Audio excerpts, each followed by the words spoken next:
वतुइज़ो मंतशाओ वतुज़िलो मंतशाओ।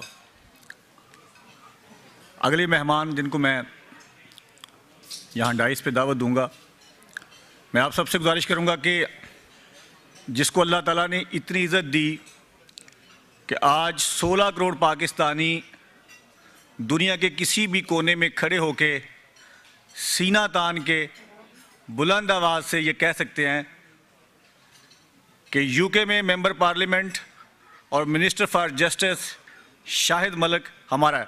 खड़े होकर सब तालियां बजाएंगे mister Shahid Malik.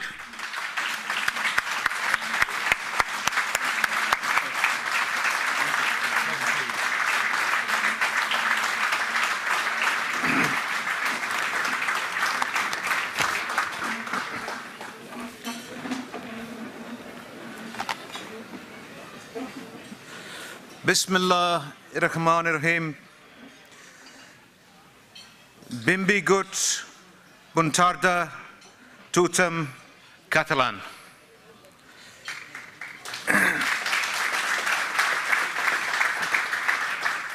Now I know I pronounced that terribly, but at least I tried. I just want to say that it's a pleasure to be here with you this evening and to say, firstly, a big thanks to the organisers who I know have been working day and night over the last few weeks. And my God, what a wonderful success tonight is. So I pay tribute to Shabazz Saab and everybody else who's been involved in the organisation of today's event. And I think they thoroughly deserve a round of applause.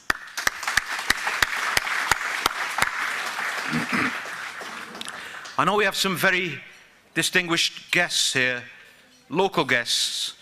I know that Senor Pujol, who was the president here for 23 years and won 6 elections, I only hope that I'm so fortunate that I can win as many elections. He's here. Of course, Arthur Mas, who was the Prime Minister, is also here. But there are 2 people that are more important than both of them who are local who are here. And that, of course, is their wives. We say in the UK that behind every great man there's a great woman, and I actually think the truth is there's a greater woman.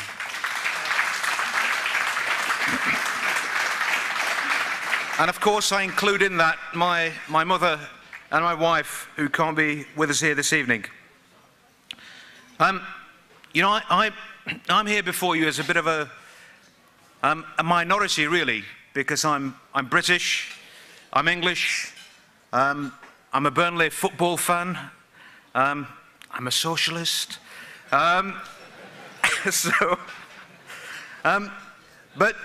I'm also very proud to be connected to Pakistan. I'm not Pakistani, I'm British, I'm English, I'm Lancastrian by birth. Now I'm an adopted Yorkshireman because that's my constituency. But I still have a love with Pakistan, and I'm proud to be the first Pakistani origin minister in the Western world.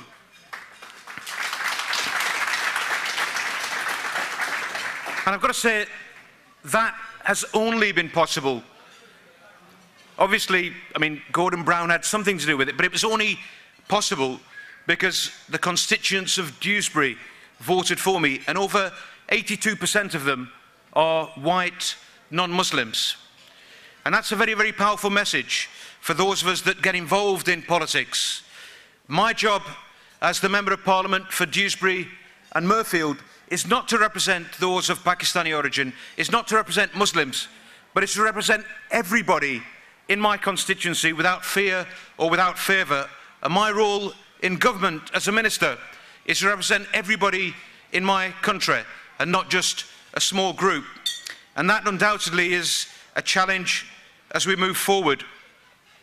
I'm reminded that, and I also need to say that there is, in my country, there is no contradiction between being British, English and Muslim. All those things you can rightly and proudly be. And I know that the same is true in all of Europe, and I know the same is true here today in Catalonia. I'm reminded of something that Lenin said. He said that there are decades when nothing happens, and then there are weeks when decades happen. So there are decades when nothing happens, and then there are weeks when decades happen. And if we look back, not that long ago, who would have thought that at the time Reagan and Gorbachev would shake hands, perestroika ensue, the Berlin Wall come tumbling down? Who would have thought that Mandela and de Klerk would shake hands and apartheid come tumbling down? Who would have thought that Rabin and Arafat would shake hands and bring hope to the Middle East? Who would have thought Trimble, Adams and Hume would shake hands and sign something called the Good Friday Agreement and bring peace to Northern Ireland? And who would have thought that in this year America would see an African American as the President of the United States of America? And what I want to say is that I'm sure that our thoughts and prayers are with him in the work that he has to do to make this world a better place. There are great expectations upon him, and inshallah he will be equal to at least the majority of the expectations that we have, but undoubtedly not to all the expectations. But you know, change isn't always a positive thing. Who would have thought at the time, after some 50 years and the loss of 6 million Jewish lives, Europe would once more witness the horrors of extreme nationalism and hatred, as we saw in Bosnia, in Kosovo and elsewhere? Who would have thought that we would have seen in this new enlightened millennium the bombings that we experienced in Madrid and indeed in London? Who would have thought, after some 62 years and 41 years of UN resolutions, the issue of Palestine and the issue of Kashmir would still be unresolved? Who would have thought in this enlightened millennium that 1.2 billion people would be living in our world on less than $1 a day, 700 million of them women, that every 3 seconds a child would die because of poverty? In this enlightened millennium, that every minute a woman would die because of pregnancy-related causes or giving birth, and that every year 6 million people would die from HIV, AIDS and malaria. I tell you, we can't afford the luxury of complacency, but equally we must be alert but not alarmed. You know, my constituency is considered, the constituency of Dewsbury is probably the toughest constituency in the United Kingdom out of 646 constituencies. A number of reasons for that. But when I was elected in Dewsbury, the British National Party, Britain's fascist party, got its highest vote in the country in my constituency. 2 months later, the lead bomber on the 7th of July, Mohammed Sadiq Khan, was one of my constituents. And there are many other things that I don't want to trail here and now. But I give a very simple message to Muslims in the UK, that 7/7 doesn't mean that you have anything to be ashamed of or anything to apologise for. The last bomber in London prior to 7/7 was a man called David Copeland. He bombed Brixton, Brick Lane and Soho. He killed 3, he maimed and injured over 80. He doesn't represent white or Christian opinion, no more than Timothy McVeigh, who killed 168 people in Oklahoma, represents Methodist Christian opinion or white opinion in the United States of America. That's a very, very important and powerful message that I think we need to give out. So Muslims as a community are not responsible for terrorist acts. However, that doesn't mean that Muslims don't have a responsibility to work to try to ensure that there aren't terrorist atrocities that take place. Because the truth is, these people who carry out these acts carry them out in the name of Islam. But it's not an Islam I know.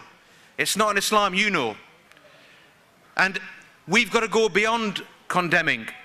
And we've got to confront these evil people who exist, who dirty our religion, who pervert our religion for their own political ends. We live in and I've got to say that we must show leadership. I've said in the UK the BNP, this fascist outfit in the UK, is a white phenomenon.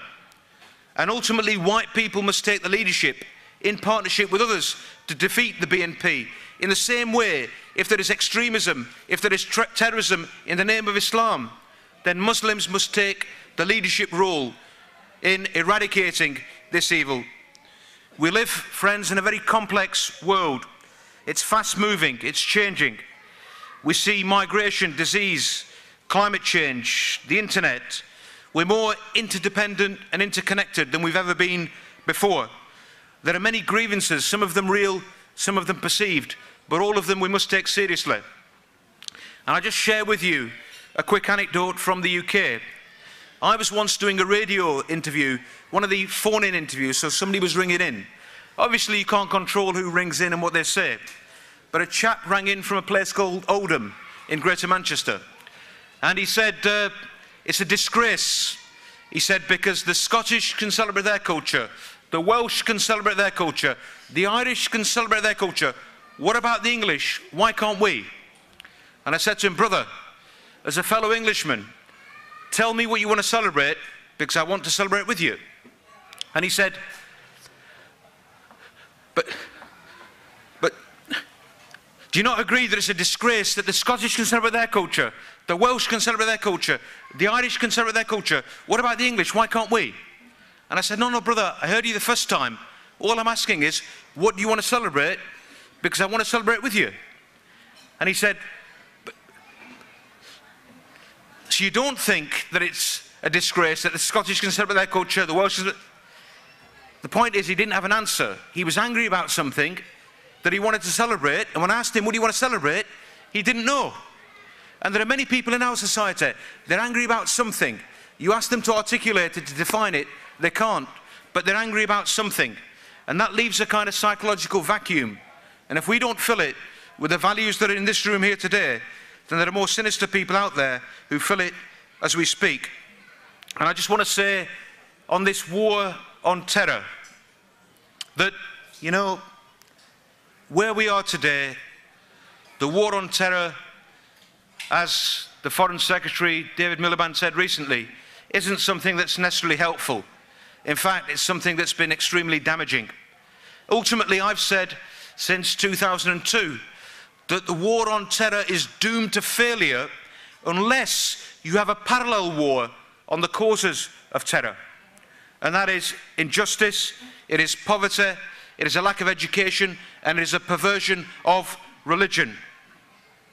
And I want to say that it was Martin Luther King who famously said that an injustice anywhere is a threat to justice everywhere. And that holds true equally today as it did when he said it some 40-odd years ago. But politics is so important, and that's why so many people are here today. And I want to say that the future is politics. The future is the freedoms that you enjoy here in Catalonia, the freedoms we enjoy in the UK. That's the future. Why are there so many people who want to come to the UK? Because it's the freedoms and privileges that we have that they want to come and enjoy. Why are so many people coming here to Catalonia? Because it's the freedoms and privileges that they want to enjoy. And I tell you this, that nowhere in the world will you enjoy the freedoms and privileges that we have in the UK. You won't enjoy them in the US. I dare say you won't enjoy them in most of Europe. You certainly will not enjoy them in the Islamic world. And so it's up to us who live in the West to protect these values. And we do that by engaging in politics, by engaging in discourse, by setting up pressure groups, by becoming elected representatives, by engaging in public life.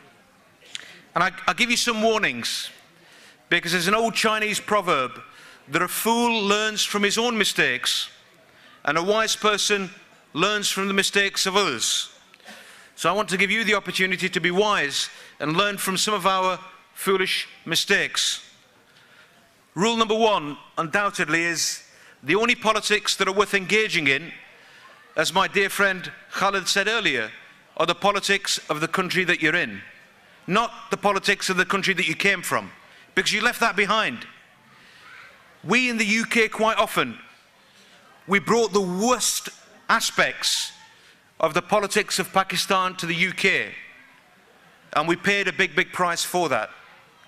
And I want you to learn, and you know, obviously you respect people who come to this country from Pakistan and elsewhere as politicians. You respect them in their own right, and you respect their party. But their party has no place in Catalonia. Their party has no place in Europe. Their party equally has no place in Europe, in the UK. And that's an important message. You know, PPP, Pakistan People's Party, Muslim League, Noon, Muslim League, Q, all these things have no meaning here. And if you engage in them, you're wasting your time, and I promise you, you'll probably waste your life. The only politics are the politics of the parties that are in this room, and indeed the parties that are not in this room at this moment in time, but are local. So that's really an important message. I think the second message is that integration is absolutely key. And one of the mistakes we made in the UK, where you are now, I can tell you, and in 30 years' time you'll say, he was right, but I hope you'll say he wasn't right because we learned. But if it's the latter, please listen to this message, because this is where we failed in the UK. The thirst you have today, I see in this room, the thirst for integration, please don't lose it. Please don't lose it. Because the thirst you have today is a thirst that existed in the UK in the 1960s. It's not a thirst that exists in the UK today. Yet still today we have a challenge of integration in the UK. And I would argue that we need even more efforts in the area of integration today than we ever did in the past. So please don't forget where you are. Remember this moment, and remember this thirst, this desire to fit in, to mix, to create understanding, to become a part of this society is something you must never, ever forget and never lose. And the day you do, at that point, will be a backward step in the development of you and indeed of Catalonia as well. I just want to tell you that if you do get involved in politics, there are many benefits. I was privileged before October. I was the International Development Minister in the UK, and while I was there, we've got a very big international development programme, and I recognised that in Pakistan, for example, 1 in 10 children don't live to see their 5th birthday, that only 50% of children go to primary school, and even less than that complete primary school. 50% of the adult population is illiterate. That's why my ministry decided we were going to double the aid to Pakistan over 3 years from £240 million to £480 million.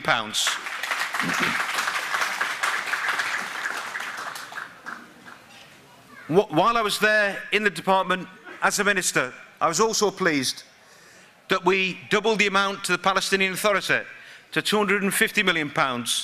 And God knows they need that money and more money where they are at this moment in time. I signed our first 10-year development partnership arrangement with the government of Yemen and worked with the government of Indonesia. But you know what? This money wasn't directed at those countries because they're Muslim. It was directed at those countries because they have need. And our objective as a government is to direct our money at need. And in those cases, the need was in countries which are predominantly Muslim. But I also want to say, as an MP, I probably go to church in my constituency as much as I go to the mosque, if not more. And that's a very important message, that you must never, if you ever become elected and get involved in public life, you must never think you represent a certain community, because your job must be to represent everybody. I help those people, many of them who voted for the fascist party. I help those people because they're my constituents as well. They would like to see me out of the United Kingdom, but my job is still to help them, and that's an important message.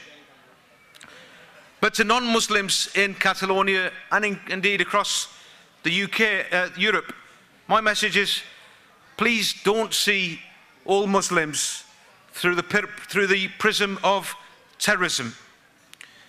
Because the truth is, we're speaking about a very small number of people who none of us would regard as Muslims.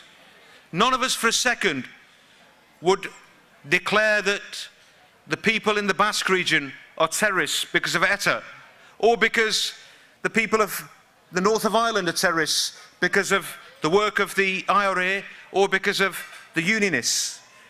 By that same logic, nobody should think that Islam equals terrorism, because completely the opposite is true. And the more people feel under siege, the more frustrated they'll become and the more detached they'll become from mainstream society. Our job must be to embrace all minorities and bring them into mainstream society, not to push them away from mainstream society. And in terms of the way forward, I think that I'm very pleased that this is the first event where there are women, because I actually think women are the most important and most underutilised asset we have, not just in the Muslim world, but right across the world. In my own parliament, out of 646 members of parliament, about 118 are women. And I tell you this now honestly, that if over 300 were women, it's my belief, you can't integrate if you can't speak the local language. Even if you want to, you can't integrate. And so language is, in many ways, unimportant, in many ways, the most important thing.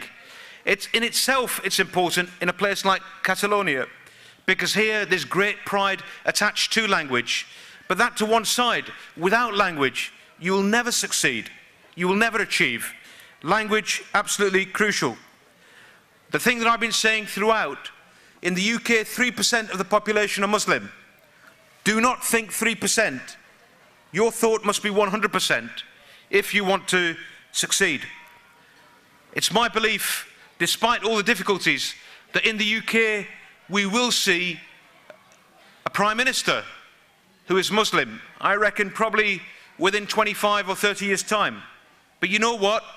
She or he will not be there because they're Muslim. They'll be there because they're a damn good politician.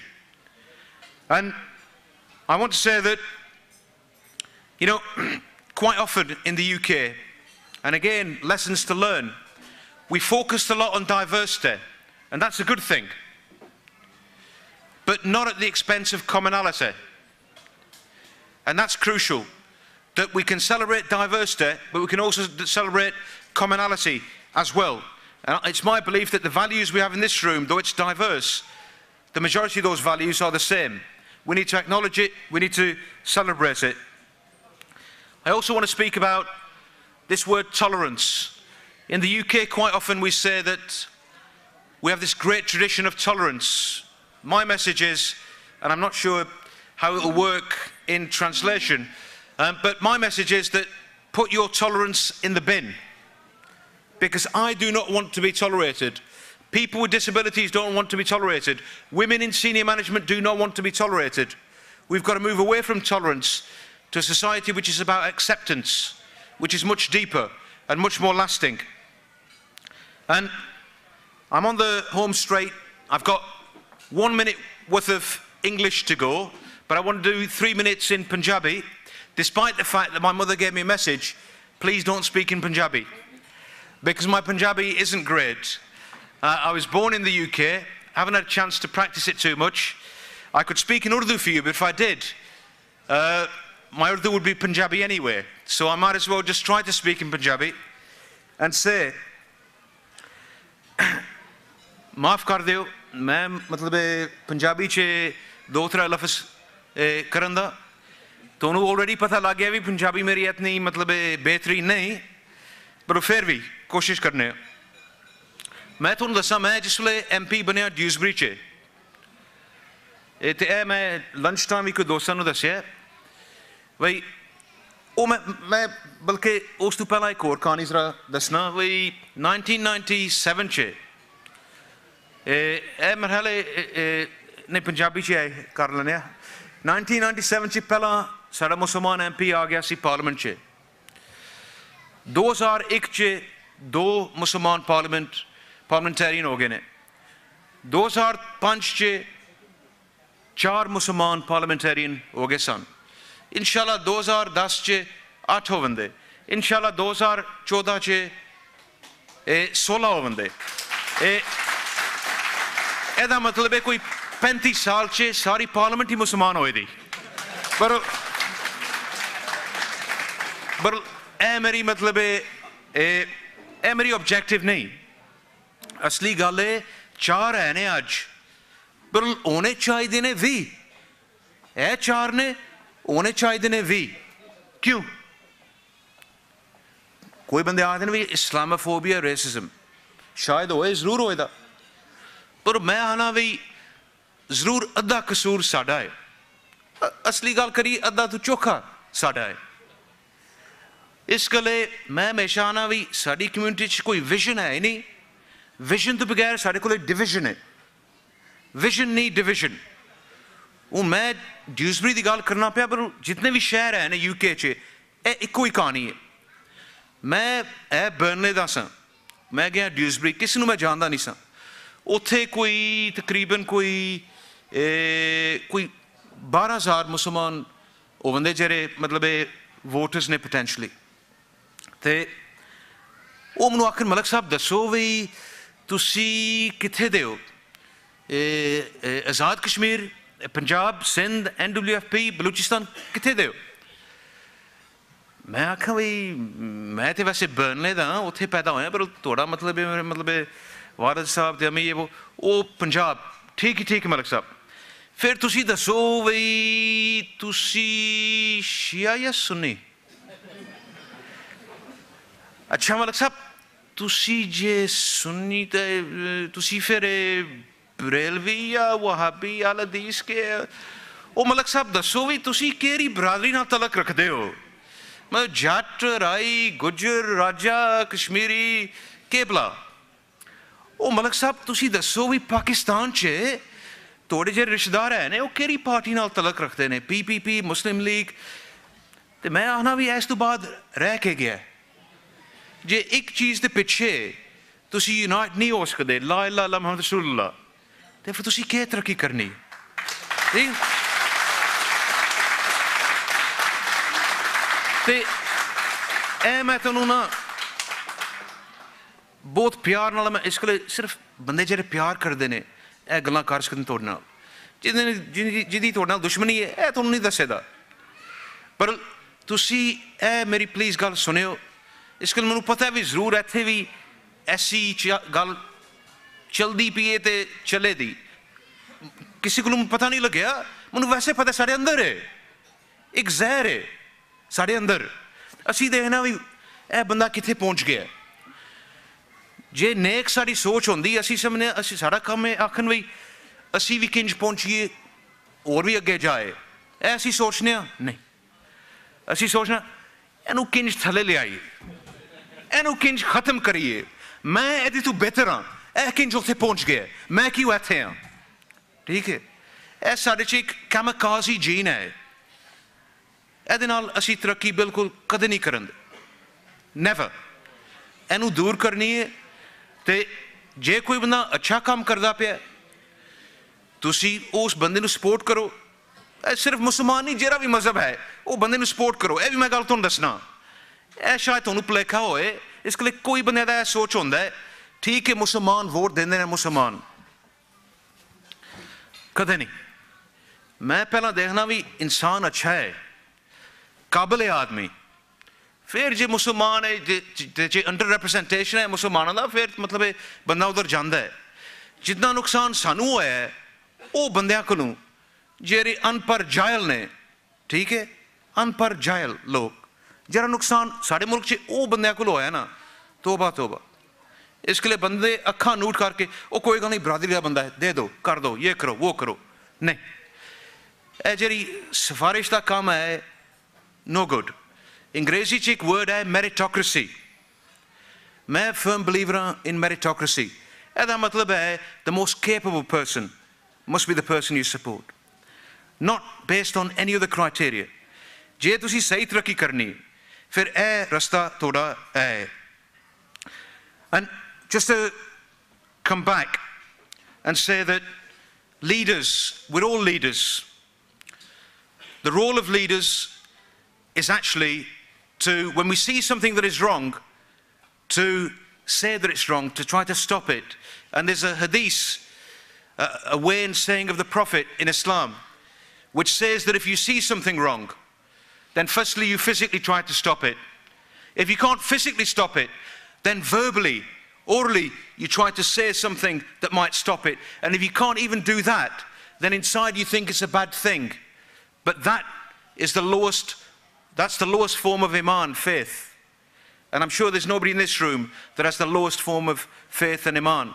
Our job must be, when we see something wrong, no matter who it is, where it is, to stand up and to speak out, including if it's people who are people in communities that we can connect to.